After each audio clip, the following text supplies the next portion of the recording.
कहानी की शुरुआत सन 1967 में होता है। उसी शो में हमें एक कपल को दिखाया जाता है। जैसे कि हमें पता था कि यह कहानी पिछले तीनों पार्ट के पहले की है, तो यहाँ इस शो पर विजिटर्स आने लग गए थे, जिससे जाहिर सी बात थी कि वहाँ पर जाना अलाउ है। उस कपल में लड़का, जिसका नाम डेल है, वो अपने बेस्ट फ्रेंड शू को शादी के लिए प्रपोज करता है। यह बात सुनते ही वह लड़की काफी एक्साइटेड हो जाती है कि तभी उसी वक्त डेल को किसी चीज की आवाज सुनाई देने लग गई थी, और जब वह उस आवाज को गौर से सुनने लगता है तो उसे लगता है कि शायद कोई मुसीबत में फंस चुका है। लेकिन वहां जाने पर पता चलता है कि वहां तो कोई नहीं था कि वह मुसीबत में हो, बल्कि वहां तो विक्टर क्रावली था, जो डैड डैड कहकर चिल्ला रहा था। वह उस आवाज के पीछे जाते हुए ढूंढने लगते हैं कि आखिर वहां पर कौन है। तो वहां पर एक हंटर मिलता है। ये हंटर भी किसी की आवाज ही सुनकर यहाँ इस जगह पर आया हुआ था। ये सभी इस मुद्दे पर अभी बातें ही कर रहे थे कि तभी अचानक से एक हेडसेट उड़ता हुआ आता है, जो हंटर का सर ही उसके धड़ से अलग हो जाता है। यह देखकर डेल और शू डरते हुए बौखलाते हुए वहां से तेजी के साथ भागने लग जाते हैं, लेकिन विक्टर क्रावली उन्हें भी बहुत आसानी से पकड़ लेता है। पहले तो वह डेल को बहुत ही बेरहमी से मारता है और बाद में शू को मार मार कर उसको कई पार्ट्स में डिवाइड कर डालता है। यहाँ पर हमें पता चलता है कि यही वो तीन लोग थे जो विक्टर क्रावली के पहले शिकार थे, और वो रात विक्टर क्रावली के सौंप की पहली रात थी।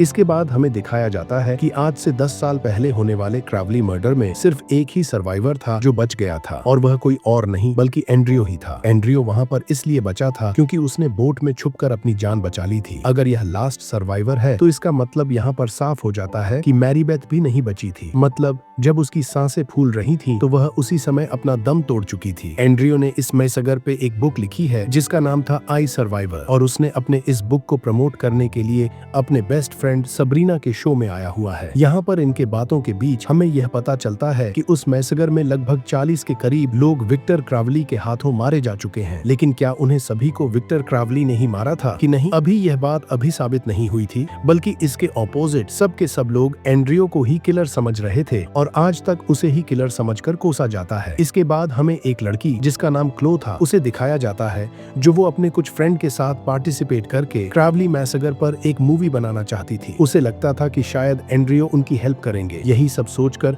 वह तीनों फ्रेंड्स उसके बुक साइनिंग में भी चले जाते हैं, और काफी देर लाइन में खड़े होने के बाद उनकी बारी आ जाती है। जैसे ही क्लो अपनी मूवी की बात करने लग जाती है तो उसकी मैनेजर कैथलीन साइनिंग को बंद करके एंड्रियो को वहां से ले जाती है। क्लो का काम नहीं बनता और वह यह देखकर शॉक्ड में थी कि आखिर वह ऐसा क्यों करके भाग गए। कैथलीन एंड्रियो को बताने लग जाती है कि उन्हें एक बहुत ही बड़ी ऑफर मिली हुई है, उसे उसी शॉप में जाकर एक इंटरव्यू करना है और उसके बदले उसे बहुत सारे पैसे मिलेंगे। लेकिन पहले ही एंड्रियो को बहुत बड़ा झटका लगा हुआ था, इसीलिए वह अब दोबारा से उस शॉप में जाना नहीं चाहता था और साफ इनकार कर देता है। तब कैथलीन उसका पीछा करते हुए उसे कहने लगती है कि उसे उस इंटरव्यू के लिए $5 मिलियन मिलने वाले हैं। अब क्योंकि अगर एंड्रियो की जगह कोई भी होता तो इतना सारा पैसा देखकर किसी का भी ईमान बदल जाता, जैसे एंड्रियो के साथ हुआ था। $1 मिलियन का नाम सुनते ही वह जाने के लिए एग्री हो जाता है। वह जाकर प्लेन में बैठ जाता है, जहाँ पर उसे बाकी के विजिटर्स भी मिलते हैं। लेकिन हम यहाँ पर अभी भी देखते हैं कि एंड्रियो काफी डरा हुआ दिखाई दे रहा था कि तभी वहाँ पर सबरीना भी आ जाती है, और यहाँ पर एंड्रियो को पता चलता है कि उसका इंटरव्यू किसी और को नहीं बल्कि सबरीना ने ही लेना है, जिससे वह बिल्कुल भी खुश नहीं दिखाई दे रहा था। दूसरी तरफ क्लो और उसके बाकी के फ्रेंड्स क्रावली मैसगर का ट्रेलर शूट करने के लिए उसी सॉन्ग पर पहुंच चुके थे। यहाँ पर हमें देखने को मिला कि अब उस शॉप को एक थीम पार्क बना दिया गया था, और बात यहीं तक नहीं थी, बल्कि वहाँ पर तो विक्टर क्रावली के मर्चेंडाइज को भी सेल किया जा रहा था। वहाँ पर उन्हें एक गाइड डेलन नाम का आदमी भी मिलता है, जो उन्हें सौंप का टूर करवाएगा। वो उन्हें बताता है कि स्टार्टिंग के 4 सालों में बहुत से लोग यहाँ पर घूमने आते थे, लेकिन उन 4 सालों के बाद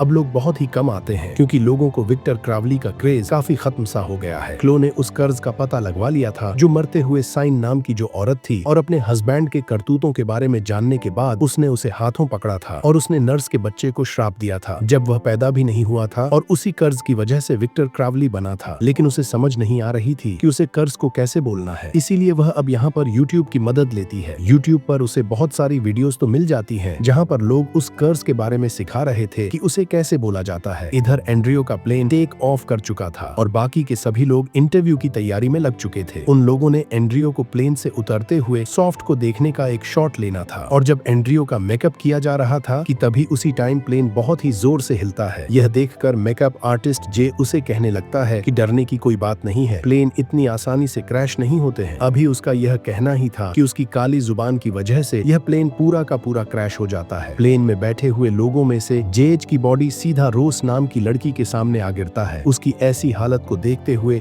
वो सभी के सभी कांप उठते हैं, बुरी तरह से डर जाते हैं। अभी वो सिचुएशन को समझ ही नहीं पाए थे कि उन्हें प्लेन क्रैश होने की जोर से आवाज सुनाई देती है। उनमें से डेलन और रोज प्लेन की तरफ भागते हैं, जबकि पीछे से एलेक्स क्लो को संभालता है। रोज का मोबाइल वहां पर गिर जाता है और उसमें एक क्रेवली की स्पोकन वीडियो चल रही थी। दूसरी तरफ प्लेन क्रैश में कैसी चेयर के नीचे फंस जाती है। एक ऑनस्टिन उसे वहां से निकालने की काफी कोशिश करता है, लेकिन इसका कोई फायदा नहीं हो रहा था। वो मदद के लिए जल्दी से पायलट कैबिन में जाता है और वह यह देखकर हैरान रह जाता है कि दोनों पायलट्स अपने जान से हाथ धो बैठे हैं। इतनी ही देर में डेलन और रोज भी वहां पर पहुंच चुके थे और वह सभी मिलकर कैसी को निकालने की बहुत कोशिश करते हैं, लेकिन कोई भी फायदा नहीं होता। हम देखते हैं कि वहां पर धीरे धीरे पानी भरता जा रहा था और वह पानी में डूब रही थी। डेलन कहता है कि वह बोट तक जाकर औजार ला सकता है, जिससे उस चेयर को काटकर जैसी की बचा लेंगे। वह सब प्लेन से बाहर आ जाते हैं और डेलन के साथ एंड्रियो बोट पर जाने लगते हैं कि तभी उन्हें किसी की आवाज सुनाई देने लग जाती है। एंड्रियो जो कि उस आवाज को पहचान लेता है और वो उन सबको प्लेन में वापस जाने के लिए कहता है। डेलन प्लेन के अंदर वापस तो नहीं जाना चाहता था। तब एंड्रियो जबरदस्ती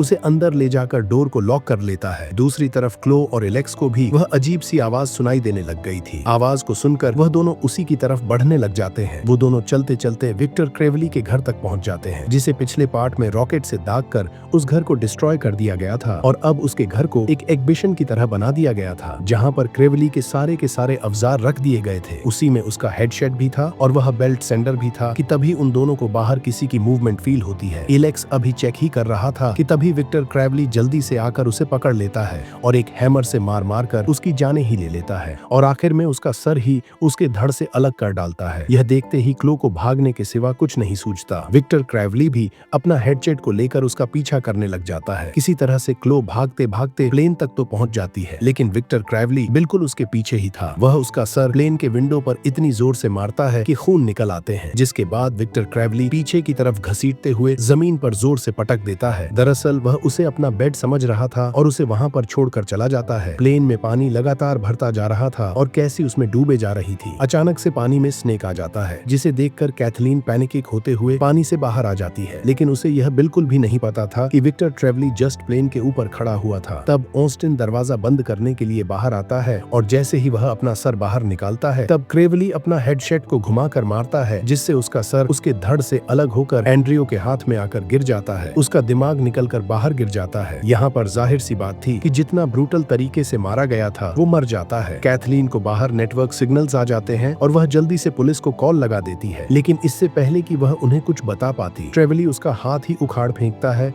और बहुत ही दर्दनाक तरीके से उसको भी मार डालता है। फिर वह क्लो के चेहरे को कुचलकर उसे भी मार देता है। प्लेन के अंदर कैसी पानी में डूब चुकी थी और तड़प तड़प कर उसकी भी मौत हो जाती है। अपनी आंखों के सामने उसे तड़पता हुआ देखकर कोई भी उसकी हेल्प नहीं कर पा रहा था। वहीं पर इसे लेकर सबरीना और एंड्रियो के बीच बहस छिड़ जाती है। वो कहती है कि कैथलीन ने उससे झूठ बोला था, उसे सिर्फ इंटरव्यू के लिए $2000 ही डॉल मिलने वाले थे। तभी अचानक से कैथलीन की बॉडी एक विंडो पर आ गिरती है और उसके मुंह से निकला हुआ हाथ के साथ उस लड़की का मोबाइल था, जो अभी अभी कुछ देर पहले विक्टर क्रेवली के हाथों मारी गई थी। वो मोबाइल बज रहा था। रोज उससे मोबाइल को लेती है। जैसे ही वह कॉल उठाने ही वाली थी, उससे पहले ही कॉल कट जाती है, लेकिन वह दोबारा से अब कॉल भी नहीं लगा सकते थे क्योंकि उसके मोबाइल में पासवर्ड लगा हुआ था। कि तभी अचानक से वहां पर विक्टर क्रेवली आ जाता है और अपने बेल्ट सेंडर से उस प्लेन को काटने लग गया था। लकीली वह वायरिंग को काट देता है, जिससे प्लेन की पावर चालू हो जाती है। डेलन उन्हें कहने लग जाता है कि अगर प्लेन में पावर है तो वह उसकी इंजन को दोबारा से चालू कर सकता है और वह क्रेवली को टरबाइन में धकेल कर उसे मार सकते हैं। यह कहने के बाद वह कैबिन में जाकर इंजन को चालू करने की कोशिश में लग जाता है। दूसरी तरफ विक्टर क्रेवली प्लेन को काटकर अंदर घुस गया था, लेकिन वहां पर उसे कोई भी नहीं दिखाई दे रहा था क्योंकि जहां से प्लेन के अंदर पानी जमा हो रहा था वह सब उसी रास्ते से निकलकर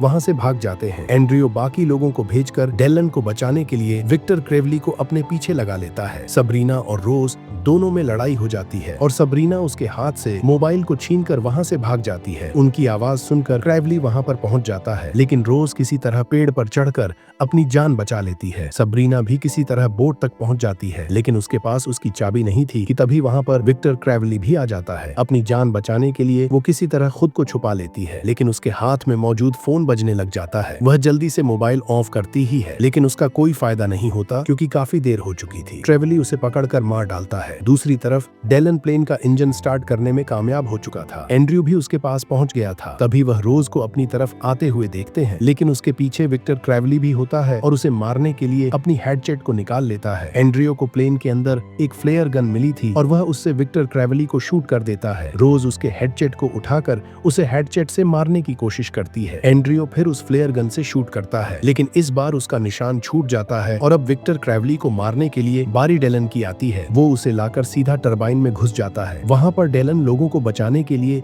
अपने ही आप को सैक्रिफाइस कर देता है और उन दोनों की चीथड़े हो जाते हैं। लेकिन विक्टर क्रेवली जैसे मॉन्स्टर से इतनी आसानी से पीछा छूटने वाला तो बिल्कुल भी नहीं था। तब हम देख पाते हैं कि यह सब कुछ कोई देखे जा रहा था और वह कोई और नहीं बल्कि मैरी बेथ थी, जो अपने शॉट गन उठाकर उसको मारने के लिए एकदम से तैयार हो जाती है। और इसी के साथ ही यह कहानी यहीं पर खत्म हो जाती है। ऐसे ही और भी मूवी एक्सप्लेनेशन वीडियोस देखने के लिए कमेंट में नेक्स्ट लिखना ना भूलें। Thanks for watching.